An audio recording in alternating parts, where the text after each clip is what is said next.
이 나의 힘을 기르는 것, 이 나의 공간감을 찾는 것, 이 나의 존재를 명확하게 하고 내면을 바라보기로 하는 것이 심리치료, 마음챙김, 수용전념치료 그런 것들의 궁극적인 방향성이라고 이해를 하면 되겠습니다. 네, 그래서 오늘은 그 모든 것들을 부정하고 그리고 더 나아가서 생각, 감정, 감각, 개념화 그 모든 것들을 부정하고 더 나아가서 지난 경험들을 토대로 만들어진 그 도식, 그 경험도 결국은 나는 아니다. 거리를 두고 바라볼 수 있고 나는 그것과 무관하다 라고 얘기를 했습니다.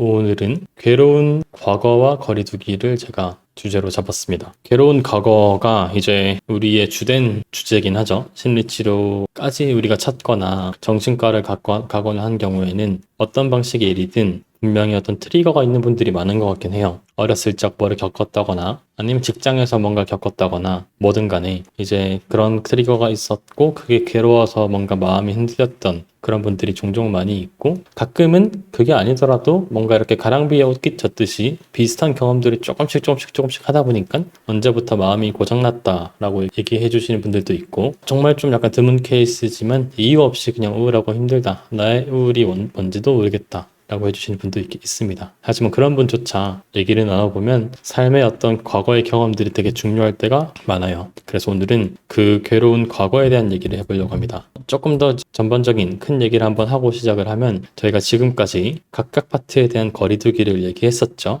지난 라이브에서도 이 얘기를 했으니까 짧게 얘기하고 갈게요. 생각도 우리 자신은 아니고 의심할 수 있는 것들이고 감정도 나는 아니고 감각도 나는 아니라고 얘기를 했었습니다. 여기까지 하고 나서 그리고 우리가 나는 누구인가 얘기할 때 나는 이런 사람입니다. 나는 뭐 한 사람이에요. 좀 수줍음이 많은 사람이에요. 어떤 식으로도 자기를 규정할 수 있지만 그 규정조차 개념화적인 규정 우리가 누군가 스스로를 어떤 틀 속에서 해석하고 하는 것을 개념화라고 하는데 그 개념화조차 결국은 나 자신은 아니었다 라는 얘기를 지난번에 또 길게 했었습니다. 그죠? 기억나시나요? 제가 근데 개념화가 나 자신이 아닌다를 얘기를 하니까 한 분께서 이제 이런 질문을 주셨어요. 고양이 조아님께서 그 질문 내용이 자기 자신을 언어로 개념화해서 정말 나란 존재는 어떤 사람인지 모르게 되어버린다면 유전적으로 어느 정도 정해진 기질은 어떻게 개념화된 자아와 별개로 인지할 수 있는지 궁금하다. 그러니까 우리가 유전적인 기질도 있지 않냐. 그것은 개념화적인 내용과 어떻게 다른 것이냐. 분명 누군가는 조금 유전적으로 부끄러움이 많은 사람도 있지 않냐. 뭐 이런 얘기인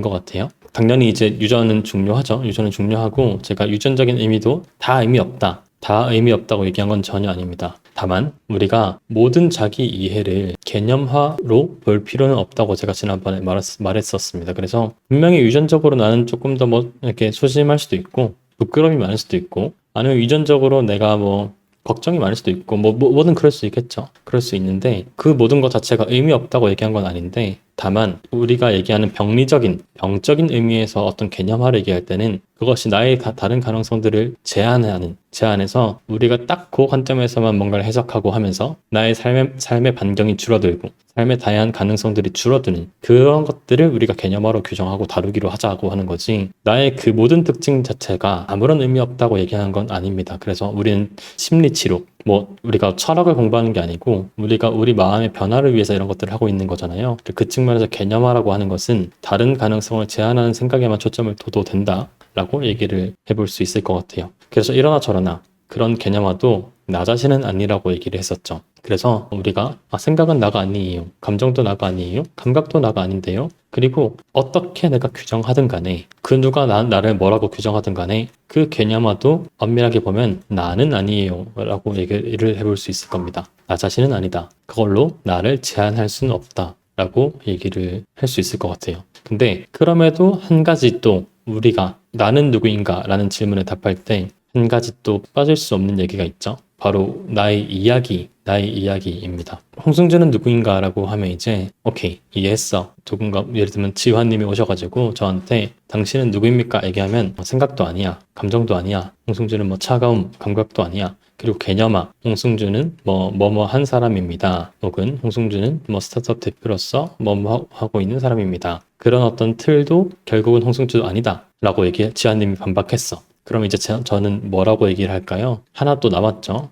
그러면 내가 진짜 누군지 얘기해 줄게. 나는 말이야, 어렸을 적부터 이런 일들을 하고, 이런 경험들을 해왔고, 이런 거 해서, 결국 그런 경험들의 끝에 지금의 나가 있어. 라고 얘기를 해볼 수 있을 겁니다. 그래서 그 나의 이야기는 나를 좀 대변하는 것 같기도 하죠. 나를 대변하는 것 같기도 합니다. 그래서 그 관점에서 봤을 때 일단은 나는 누군가는 과거 환경의 결과물이다 라고 얘기를 할 수 있을 거예요. 지난 시간 동안 이런 일들을 많이 겪어가지고 그게 지금 이제 내 머릿속에 자리 잡았으니까 그게 나다 라고 얘기를 해볼 수 있을 것 같고, 참 맞는 말이죠. 맞는 말입니다. 맞는 말이고 저는 동의를 해요. 나는 과거 환경의 결과물이란 말에 전적으로 동의합니다. 근데 제가 그렇다고 다시 한번 유전이 안 중요하다는 건 전혀 아니에요. 유전이 안 중요하다는 건 아닌데, 제가 왜 나는 과거 환경의 결과물이다 라고 일단 얘기를 했었냐면, 유전과 환경은 둘 다 중요하죠. 둘 다 중요해요. 우리가 본성과 양육 중에 뭐가 중요하냐고 하는 논쟁이 끊임없이 있었는데 결론은 둘 다 중요하다로 났습니다.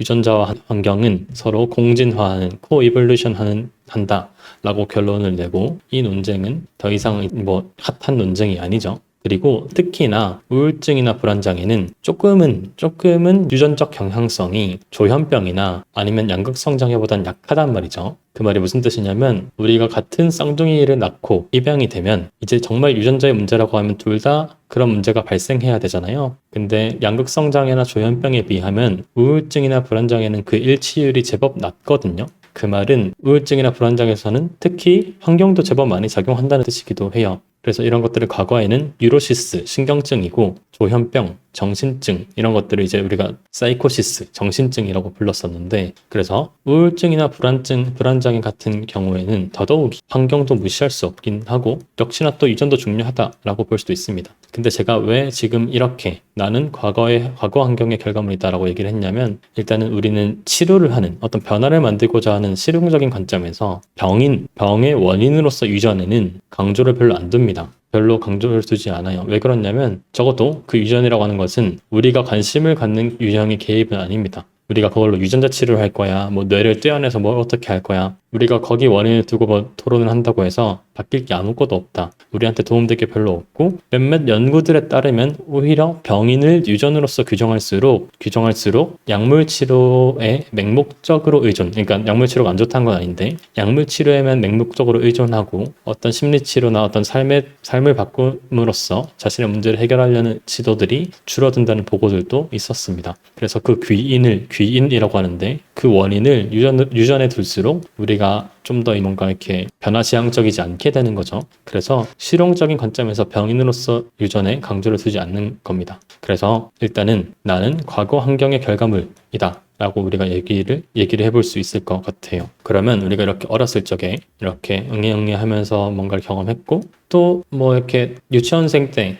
더 어렸을 적에 이제 이런 것들을 경험할 수 있겠죠. 주로 부모님과의 양육 방식이든 뭐든 간에. 그리고 나이가 들어서 우리가 성인이 되고 직장에서 어떤 경험들을 함에 따라서 이렇게 이제 과거 경험을 토대로 지금의 나가 만들어진 건 분명 사실일 거예요. 그리고 지금의 이 뇌, 이 머릿속에는 이 지난 경험들을 토대로 자리 잡은 이제 나만의 어떤 특색이 있겠죠. 그죠? 이런 온갖 경험들이 나한테 영향을 미쳐서 나의 가치관, 나의 자아, 내가 세상을 바라보는 방식, 이런 데 영향을 미쳤을 거잖아요. 그래서 분명 내 머릿속에는 과거 환경의 결과물로서 뭔가 이제 자리 잡았어요. 이 자리 잡은 게 뭐냐라고 하면 우리가 스키마, 도식이라고 합니다. 이게 뭐냐면 9번째 영상인가 보면 제가 이런 얘기 했었죠. 우울증에 걸리면 우리 뇌에 선글라스가 써진 것 같다 라고 얘기했습니다. 그래서 이 선글라스는 우리가 특정 정보에만 주의를 기울이도록 정보를 제한한다 라고 얘기를 했었습니다. 그래서 우리 머릿속에는 나는 예전에 제법 성공적이기도 했어, 이런 정보가 떠오르기도 하고, 나는 실패자야, 이런 생각이 떠오르기도 하고, 아니야, 나 옛날에 취직도 잘했었잖아, 이런 생각도 떠오르는데, 우울증에 걸리게 되면 우리 뇌에 이렇게 선글라스가 딱 씌워지면서 특정한 정보, 특히 부정적인 정보만 선별적으로 취득한다라고 얘기를 했었습니다. 그래서 이 관점만 받아들이는 거죠. 분명 현상을 바라보는 다양한 관점들이 있고 내가 의식하지 못하더라도 내 머릿속에는 그런 생각들도 떠오르긴 하는데 우리 우울증의 색안경이 씌워지는 순간 나는 실패했어라는 정보만 받아들이고 그러니까 진짜 실제 자신감 없게 행동하게 되고 그렇다 보니까 정말로 실패해서 이제 생각이 현실이 된다. 우울증이 계속 이렇게 심해진다라고 얘기를 했었습니다. 근데 이 선글라스를 사실은 우리가 도식이라고 해요. 도식이라고 합니다. 이 선글라스 얘 자체를 우리가 도식이라고 합니다. 이 도식으로 세상을 해석하는 거죠. 스키마라고도 하고 이 도식이 이제 이 선글라스가 도식이라고 이해해 주신대요. 이 도식은 어떻게 구성되어 있냐라고 하면 핵심 경험, 핵심 믿음, 중간 믿음 이런 식으로 구성이 되어 있습니다. 각각이 뭔지 좀 살펴볼게요. 핵심 경험은 뭐냐면 그 삶에 큰 영향을 미칠 만한 어떤 핵심적인 경험이에요. 그게 엄청 긍정적인 것이든 엄청 부정적인 것이든 간에 나의 가치관이나 나의 어떤 멘탈리티에 큰 영향을 미칠 법한 중요한 사건들인 거죠. 제가 여기 가져온 예시로는 이런 게 있습니다. 이제 이 친구가 뭐 둘째라고 해볼까요? 둘째고 여기 오빠가 한 명 있는데 오빠는 엄청 엘리트인 거예요. 공부도 잘하고 칭찬도 받고 학교에서 사랑을 이제 많이 받고 엄청 모범생이라서 엄마가 아주 기쁨이 넘칩니다. 근데 이 친구는 그렇지 못한 거죠. 뭐 나는 뭐 공부는 별로 관심이 없어. 별로 관심이 없고 그래서 뭔가 공부엔 관심이 없고 학업엔 좀 뒷전이고 그래서 공부는 뭐 좀 안 하고 그렇게 있는데 엄마가 이제 맨날 오빠랑 비교를 하는 거죠. 오빠는 어땠더라? 오빠가 또 이번에 어땠더라? 넌 언제 그럴 거니?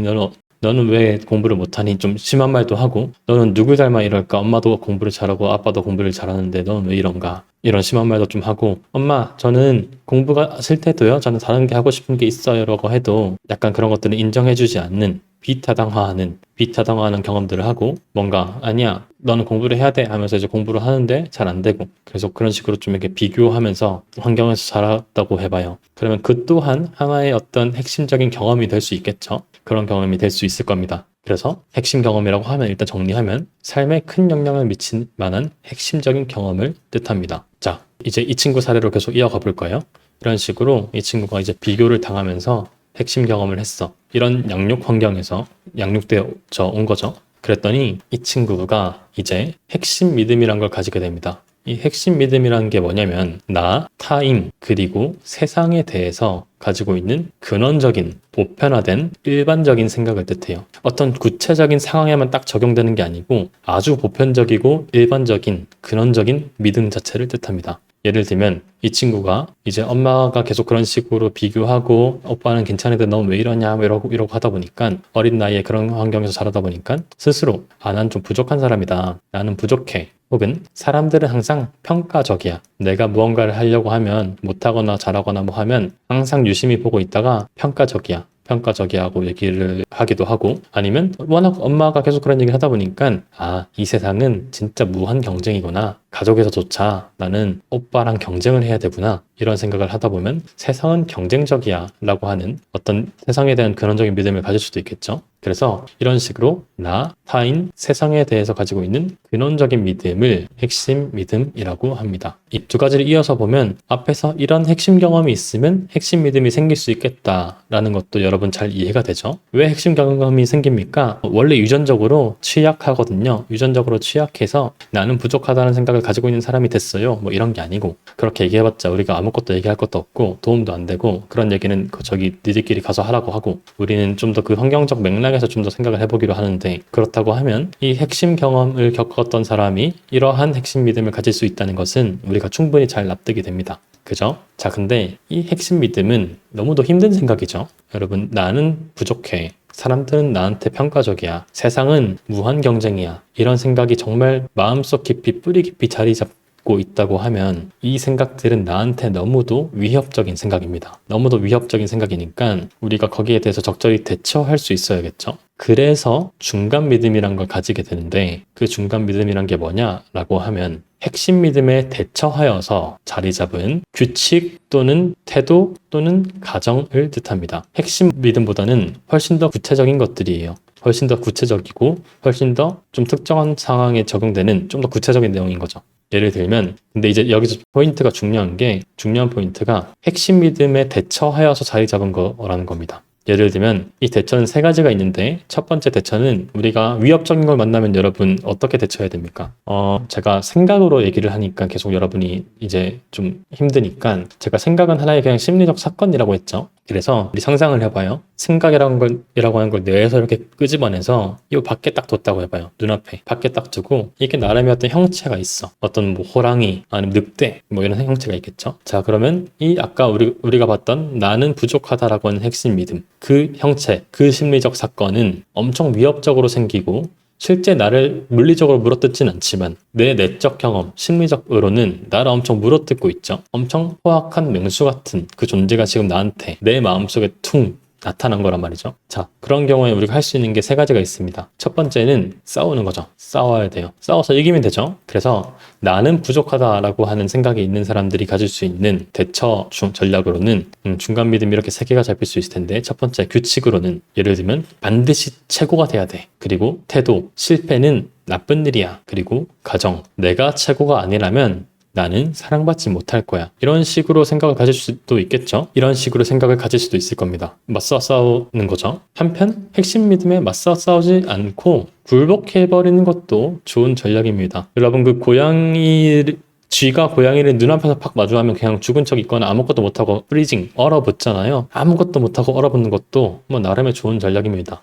에너지 소비를 아끼고 죽은 척 할 수도 있고 덜 괴롭히게 만들 수도 있고, 그죠? 그냥 받아들이고 굴복해버리는 것도 좋은 전략 중에 하나예요. 그래서 핵심 믿음에 대해서 굴복한 경우라고 하면 이런 규칙 태도 과정을 가질 수 있겠죠. 예를 들면 분수에 맞게 살아야 된다. 혹은 태어날 때 이미 다 한계가 정해져 있다. 그리고 만약 능력이 없는데 욕심을 부린다면 벌 받을 거야. 이런 가정을 가질 수도 있을 겁니다. 그죠? 그리고 마지막으로 또 핵심 믿음에 어떻게 대처할 수 있냐면 회피할 수도 있겠죠. 무서운 거는 빨리 피해버릴 수도 있습니다. 만나지 않는 거죠. 그래서 그런 전략으로 우리가 싸웠다고 하면 중간 믿음으로 규칙, 부족한 모습을 보이지 않아야 된다. 부족할 모습은 그냥 안 보이는 게 낫다. 그리고 태도, 실패보다는 그래도 실패 안 하는 거, 하지 않는 게 더 나을 것이다. 가정, 실패를 하는 모습을 보이면 나는 무시받을 거야. 이런 중간 믿음을 가질 수가 있습니다. 그래서 정리해보면 우리가 엄청 경쟁적인 집안 환경에서 자란 핵심 경험을 가지고 있을 때 나는 부족하다, 사람들은 평가적이다, 세상은 경쟁이다 라고 하는 어떤 근원적인 믿음이 마음속에 자리 잡으니까 여기에 대해서 나름의 우리가 밸런스를 잡고 나름의 대처를 해야 되니까 이제 또 우리가 파생되는 생각들 혹은 삶에 대한 어떤 태도나 규칙, 가정들이 생겨나기 시작하는데, 예를 들면 맞서 싸워서 실패한다는 건 나쁜 일이니까 최고가 되자, 이런 태도를 가지게 될 수도 있고, 아니면 굴복해서 아니야 내가 뭐 어떻게, 나는 애초에 이런 사람이야, 이런 마인드셋이 생길 수도 있고, 아니면 회피하는 그건 나 못할 것 같은데 그럴 도전은 안 하는 게 낫지 않을까, 이런 식으로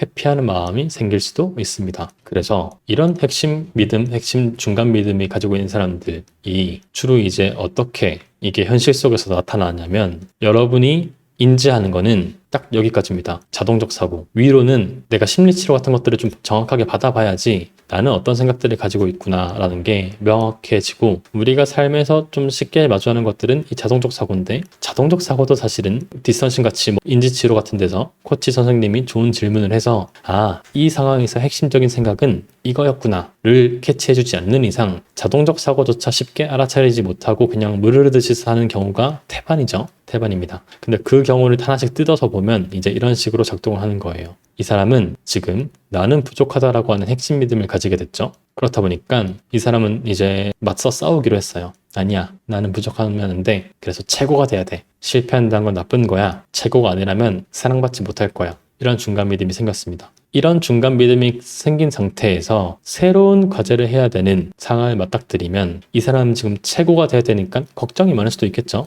그래서 이거 완벽히 해야 되는데 실수하면 어떡하지? 회사에서 이러다 잘리는 건 아닌가? 안 돼, 완벽하게 해야 돼. 이렇게 생각이 들겠죠. 그렇다 보면 불안하고 초조하고, 그리고 두통도 생기고 할 겁니다. 그죠? 그리고 이 생각에 대한 결과로서 그래서 어떻게 행동했냐라고 하면 이 사람은 밤새워서 PPT를 준비했대요.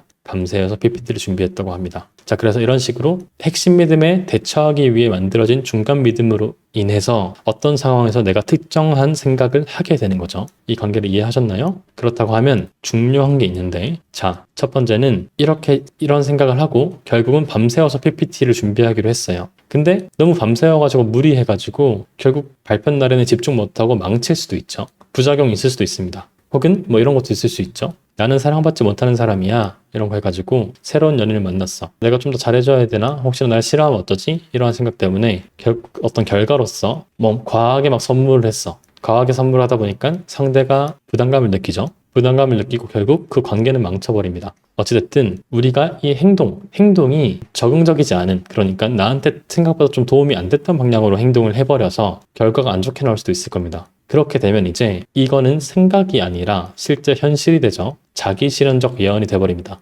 그렇지, 버커봐, 발표를 망쳤잖아. 역시나 난 부족해. 자, 이런 생각이 들면 어떻게 될까요? 핵심 믿음을 확증해주겠죠. 핵심 믿음이 사실이구나. 역시나 이 거봐 내가 발표를 그렇게 준비했는데, 이렇게 돼버리겠죠. 그래서 이 스키마가 더 강해집니다. 이 스키마에 따라서 행동을 했는데 안타까운 사실은 스키마가 더 강해진다는 거예요. 그래서 악순환이라는 겁니다. 우울증이 빠져나오기 힘든 이유, 심리 문제가 빠져나오기 힘든 이유가 이 강력한 악순환이 있기 때문이에요. 근데 더 큰 문제가 있습니다, 여러분. 잘 돼도 문제라는 거예요. 이게 무슨 말이냐? 여러분이 스키마에 따라서 열심히 했어요. 스키마에 따라서 나는 부족해 하다 보니까 최고가 돼야 돼. 그래서 최고가 되기 위해서 열심히 노력했어. 밤을 새워서 PPT를 죽어라고 만든 거예요. 그러니까 노력을 그렇게 많이 하니까 잘 됐겠죠? 잘 됐습니다. 잘 됐다. 그럼 행복해지냐? 아닙니다. 이제 이거는 중간 믿음을 확증하겠죠?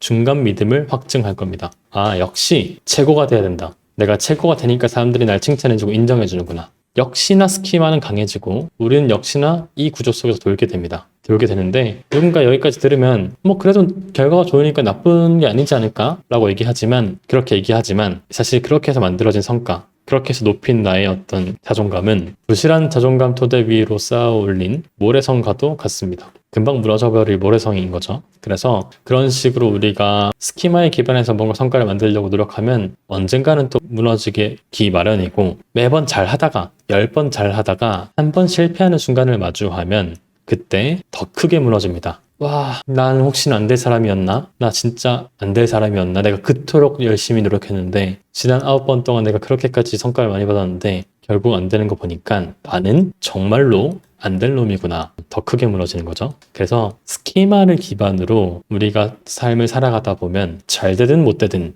끝없는 악순환에 빠질 수밖에 없습니다. 그래서 이 과정을 요약해보면 이런 식인 거죠. 우리가 어떤 삶을 살아가면서 핵심적인 경험을 하고 그에 따라서 핵심적인 어떤 믿음이란 게 생겼고, 거기서부터 그거에 대한 대처로서 중간 믿음을 만들었고, 이제 중간 믿음에 따라서 우리가 어떻게 생각하고 행동하고 했는데, 그게 만약 잘 안 되면 역시나 내 말이 맞지? 나는 부족한 사람이야. 되는 거고, 잘 되면 역시나 이렇게 노력하는 게 좋겠어. 이 대처가 맞아. 이렇게 생각하면서 이 스키마는 계속 강해지는 거죠. 무너질 구석이 없습니다. 그죠? 무너질 구석이 없어요. 그래서 우리가 이렇게 내면을 쌓아 올리면, 여기에 의존해서 삶을 살아가다 보면 언젠가는 불행한 시기가 크게 찾아올 수밖에 없고 빠져나가기도 쉽지 않다는 겁니다. 근데 여러분, 제가 이렇게 이게 엄청난 악순환이라고 얘기했지만 사실은 스키마는 잘못한 게 없어요. 스키마는 잘못한 게 전혀 없습니다. 왜냐면 우리 마음속에 그런 생각들이 떠오른 것은, 예를 들면 나는 부족해, 평가적이야, 경쟁이야, 반드시 최고가 돼야 돼, 실패한다는 건 나쁜 일이야, 뭐 여러 가지 이런 생각이 떠오른 데에는 충분히 이유가 있습니다. 그죠?